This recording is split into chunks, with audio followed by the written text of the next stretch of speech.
আসসালামু আলাইকুম। Hello guys, আপনারা সকলে কেমন আছেন? আশা করি ভালো আছেন।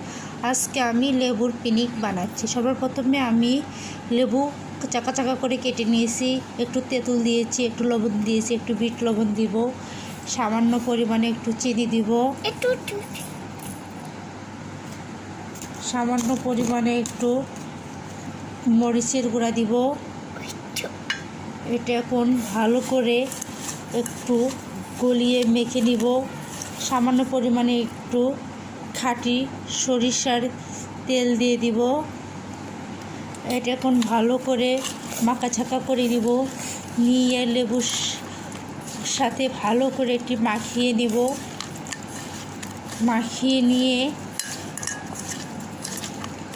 দেখেন গাইস, আমার লেবুর পিনিক বানানো হয়ে গেছে। দেখতে অনেকটা লোভনীয় হয়েছে, আর সকলের মুখে পানি আসার মতন একটা অস্থির হয়েছে। দেখেন গাইস, কত সুন্দর, খেতেও অনেক মজা। আর আমার ভিডিওটি ভালো লাগলে আপনারা লাইক করবেন, কমেন্ট করবেন, আর দয়া করে ভাই ও বোনেরা আমার চ্যানেলটিকে একটি সাবস্ক্রাইব করে দিবেন। আল্লাহ হাফেজ।